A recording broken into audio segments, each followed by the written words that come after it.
നമ്മളിൽ ഭൂരിഭാഗം പേരും ദിവസവും മണിക്കൂറുകളോളം ഉപയോഗിക്കുന്ന ഫേസ്ബുക്കിന്റെയും ഇൻസ്റ്റഗ്രാമിന്റെയും മാതൃ കമ്പനിയായ മെറ്റയ്ക്ക് അമേരിക്കയിൽ നിന്ന് ഒരു വൻ പ്രഹരം കിട്ടിയിരിക്കുകയാണ്.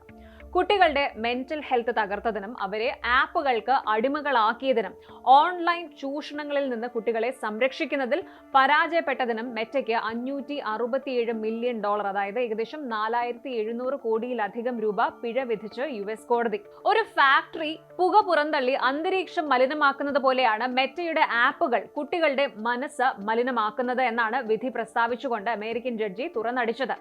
എന്താണ് ഈ ലാൻഡ്മാർക്ക് കേസിന് പിന്നിൽ? മാർക്ക് സക്കർബർഗിന്റെ കമ്പനിക്ക് ഇനി ഇൻസ്റ്റഗ്രാമിലും ഫേസ്ബുക്കിലും ഏതൊക്കെ മാറ്റങ്ങൾ വരുത്തേണ്ടി വരും? വിശദമായിട്ട് പരിശോധിക്കാം. സംഭവത്തിന്റെ വിശദാംശങ്ങളിലേക്ക് കടക്കാം. യുഎസിലെ ന്യൂ മെക്സിക്കോ സ്റ്റേറ്റ് കോടതിയിലാണ് ഈ ചരിത്രപരമായ വിധി വന്നത്. New Mexico attorney general Raul Torrez മെറ്റയ്ക്കെതിരെ നൽകിയ കേസിന്റെ രണ്ടാം ഘട്ടത്തിലാണിത്. നേരത്തെ, അതായത് 2026 മാർച്ച് മാസത്തിൽ നടന്ന ഒന്നാം ഘട്ട വിചാരണയിൽ കുട്ടികളുടെ സുരക്ഷയെക്കുറിച്ച് തെറ്റിദ്ധരിപ്പിക്കുന്ന വിവരങ്ങൾ നൽകിയതിന് മെറ്റയ്ക്ക് $375 മില്യൺ പിഴ ചുമത്തിയിരുന്നു. ഇപ്പോൾ രണ്ടാം ഘട്ടത്തിൽ മെറ്റയുടെ പ്ലാറ്റ്ഫോമുകൾ ഒരു പബ്ലിക് ന്യൂയിസൻസ്, അതായത് പൊതുജനങ്ങൾക്ക് ഭീഷണിയാണ് എന്ന് കോടതി കണ്ടെത്തി. ഇതോടെ ഈ ഒരൊറ്റ കേസിൽ മാത്രം മെറ്റ നൽകേണ്ടി വരുന്ന തുക $942 മില്യൺ ആയിട്ട് മാറിയിരിക്കുകയാണ്.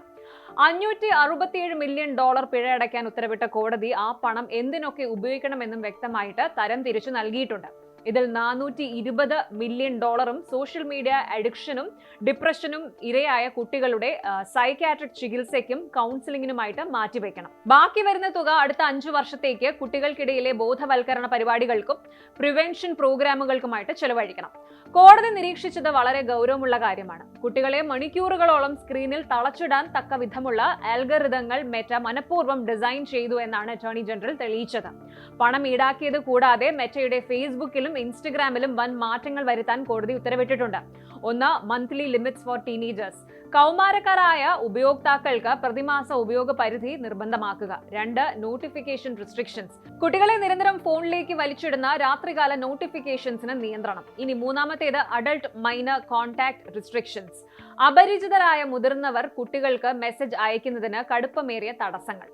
ഇനി safeguards for AI chatbots. AI ചാറ്റ്ബോട്ടുകൾ കുട്ടികളുമായി നടത്തുന്ന സംഭാഷണങ്ങളിൽ സുരക്ഷാ കവചം ഉറപ്പാക്കുക. വിചിത്രമായ മറ്റൊരു കാര്യം, 13 വയസ്സിന് താഴെയുള്ള കുട്ടികളുടെ ഏജ് വെരിഫിക്കേഷൻ നിർബന്ധമാക്കാൻ കോടതി ഉത്തരവിട്ടിട്ടില്ല. അമേരിക്കൻ ഫെഡറൽ പ്രൈവസി നിയമമായ COPPA അനുസരിച്ച് കുട്ടികളുടെ പേഴ്സണൽ ഡേറ്റ ശേഖരിക്കുന്നത് വിലക്കുന്നതിനാലാണ് ഈ ഒരു ഇളവ്. ഇതിന് പകരം AI അധിഷ്ഠിത ഏജ് പ്രഡിക്ഷൻ ടൂൾസ് വികസിപ്പിക്കാനാണ് ഉത്തരവ്. ഈ വിധിയോട് മെറ്റ പ്രതികരിച്ചത് എങ്ങനെയാണെന്ന് നോക്കുമ്പോൾ വിധിയിൽ തങ്ങൾക്ക് വിയോജിപ്പുണ്ട് എന്നും ഇതിനെതിരെ അപ്പീൽ പോകുമെന്നും മെറ്റ വ്യക്തമാക്കിയിട്ടുണ്ട്. ടീനേജേഴ്സിന്റെ സുരക്ഷയ്ക്കായിട്ട് ഞങ്ങൾ ധാരാളം ഇൻവെസ്റ്റ് ചെയ്തിട്ടുണ്ട്. തെറ്റായ വസ്തുതകൾക്കെതിരെ ഞങ്ങൾ കോടതിയിൽ പോരാടുമെന്നാണ് മെറ്റയുടെ ഔദ്യോഗിക വക്താവ് പറഞ്ഞത്. എന്നാൽ കാര്യങ്ങൾ ഇവിടെ തീരുന്നില്ല. കാലിഫോർണിയയിലും ലോസ് ആഞ്ചലസിലുമായിട്ട് 30ഓളം അമേരിക്കൻ സ്റ്റേറ്റുകൾ നൽകിയ കേസുകളുടെ വിചാരണ ഉടൻ ആരംഭിക്കുകയാണ്. സിഗരറ്റും മദ്യവും പോലെയോ അല്ലെങ്കിൽ തകരാറുള്ള കാറുകൾ പോലെയോ ഒരു ഫോൾട്ടി പ്രോഡക്റ്റ് ആയിട്ട് സോഷ്യൽ മീഡിയയെ കാണാൻ കോടതികൾ തയ്യാറാകുന്നു എന്നതിന്റെ ഏറ്റവും വലിയ തെളിവാണ് ഈ ഒരു വിധി. ചുരുക്കത്തിൽ, ബിസിനസ് ലാഭത്തിന് വേണ്ടി നമ്മുടെ കുട്ടികളുടെ മാനസികാരോഗ്യം പണയം വെക്കുന്ന സോഷ്യൽ മീഡിയ കമ്പനികൾക്ക് ഇതൊരു വൻ മുന്നറിയിപ്പാണ്. കൂടുതൽ വാർത്തകൾക്ക് News 18 Keralam YouTube channel subscribe ചെയ്യുക.